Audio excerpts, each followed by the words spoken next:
tó ẹ káàbọ̀ sí iléeṣẹ́ wa o ẹ̀yin ìyá mi ẹ̀yin bàbá mi mo kí yín níbikíbi tẹ́ ẹ bá ti láǹfààní àti máa gbọ́ wa wípé etí tẹ́ ẹ fi ń gbọ́ wa kò ní di bákan náà ojú tẹ́ ẹ sì tún fi ń rí wa kò ní fọ́ àwa láò máa wá ẹ̀yin náà láò máa bá o.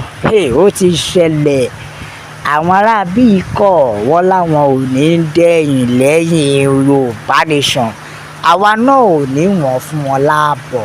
Ǹjẹ́ ẹ ti gbọ́ wípé Tinubu tún ti rán àwọn kọmitì tuntun lọ sí ọ̀dọ̀ secretary general ni ó ti rán wọn lọ sí ọ̀dọ̀ secretary general ìyẹn UNO ni wọ́n bá pariwo.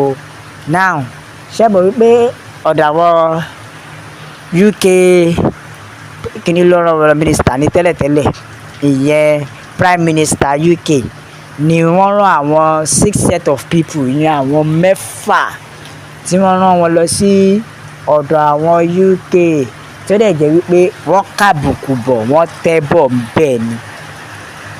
Ṣùgbọ́n lọ́wọ́lọ́wọ́ báyìí wọ́n tún ti ṣiṣẹ́ míì débi pé báyìí wọ́n tún ti rán àwọn another set of people lọ sí ọ̀dọ̀ secretary general níbẹ̀ pẹ̀lú oríṣiríṣi àwọn kọmitì ni wọ́n form oríṣiríṣi àwọn kọmitì náà wọ́n tó ti form àwọn another kọmitì tó jẹ́ wípé ó máa lọ bá àwọn international community oríṣiríṣi kọmitì ni wọ́n form wọ́n ṣàn wá gbogbo ọ̀nà láti lè rí i pé àwọn bá òmìnira wa yìí jẹ́. Ṣé rí àwọn tó tún wá ń form jáde yìí àwọn eléyìí wọ́n ṣẹ̀ṣẹ̀ kó wọn jọ ni o kódà wọ́n ṣẹ̀ṣẹ̀ lọ bẹ̀rẹ̀ sí ní wá wọn ni àfi k'Ọlọ́run kó máa ṣọ́ wa kó máa gbà wá lọ́wọ́ àwọn tí ò fẹ́ kí Yorùbá nation gba òmìnira.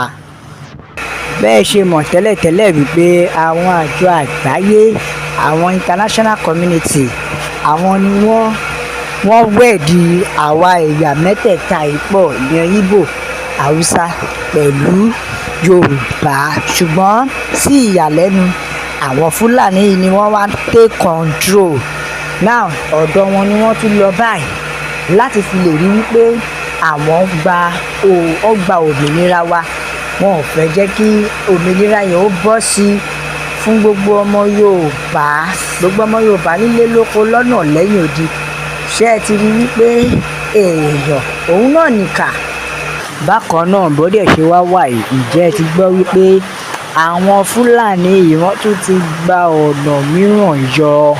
Bẹ́ẹ̀ ni àwọn Fúlàní ti gba ọ̀nà mìíràn yọ tó dẹ̀ jẹ́ wípé wọ́n ti take over barracks army kan ìyẹn army cantonment wọ́n ti take over bẹ́ẹ̀ tó dẹ̀ jẹ́ wípé wọ́n ya wọ bẹ̀ tí wọ́n gba gbogbo ibẹ̀.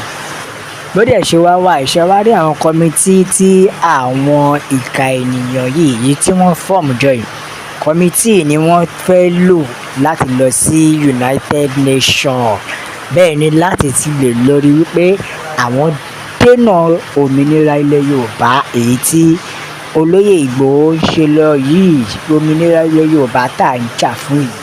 Kódà níbi tí a tún gbọ́ tí ìròyìn yẹn dé bá wa ó fi hàn wípé secretary general ti United Nations bẹ́ẹ̀ ni secretary general ti United Nations ní àwọn committees ìyẹn àwọn set of committee tí wọ́n dálẹ̀ yìí secretary general ti United Nations ni wọ́n fẹ́ lọ bá tó àti fẹ́ fi ọ̀nà yẹn láti fẹ́ wọlé sí United Nations lára. Ìyẹn nìkan kọ́ o ìròyìn tún tẹ̀ wá lọ́wọ́ wípé Ọ̀túnba Gbénga Daniel ìyẹn gómìnà àná fún ìpínlẹ̀ Ògùn àwọn náà tún wà lára àwọn tó ń ṣe damage control iṣẹ́ yẹn láti fi lè rí wípé wọ́n wà pẹ̀lú àwọn kọmitì yẹn láti fi lè jẹ́ kí wọ́n dọ́dọ̀ secretary general. Ṣé ẹ ti rí ìdí tá a fi ń sọ wípé Yorùbá gangan ni ìṣòro Yorùbá torí tí kì í bá ṣe bẹ́ẹ̀ ni nígbà tí à ń dìde fún òmìnira ni ẹ̀yin kọ̀ọ̀kan tí wá ṣara yín jọ tí ẹ̀dẹ̀ tó ń dínà òmìnira mọ́ wa lọ́wọ́. Gbogbo ọmọ Yorùbá nation la fẹ́ o òmìnira ilẹ̀ Yorùbá ló jẹ wá lógún nílé lóko lọ́nà lẹ́yìn odi. Ẹ bá wa share ẹ jẹ́ kó lọ viral ẹ jẹ́ kó yé àwọn èèyàn lọ́tùn lósì pé Yorùbá nation nìkan ni ọ̀nà àbáyọ o. Fún ìdí èyí Ọ̀túnba Gbénga Daniel, ẹ má jẹ́ kí àwọn èèyàn tì yín láti fi lè jẹ́ kí ẹ lòdì sí ìlú yín, ìyẹn sí Yorùbá. Ẹ má jẹ́ kí àwọn èèyàn tì yín láti lò yín fi bà Yorùbá nation jẹ́. Ẹ wo ẹ̀yin ìyá mi, ẹ̀yin bàbá mi, ẹ jẹ́ ká ka àtẹ̀jíṣẹ́ àwọn èèyàn, ẹ jẹ́ ká gbọ́ nǹkan tí àwọn èèyàn sọ nípa ẹ̀. Bẹ́ẹ̀ ni Yorùbá nation la fẹ́ o, no retreat, no surrender. Everything whatsoever is not God shall not stand. Yorùbá nation no going back. Yes so Yorùbá nation forward ever. Oòduà Iléyá gbogbo ọmọ Yorùbá lápapọ̀. Bẹ́ẹ̀ ni please tell our leaders not to move in fast. Bẹ́ẹ̀ ni o, remember that you have Fulani woman representing Nigeria at the United Nations.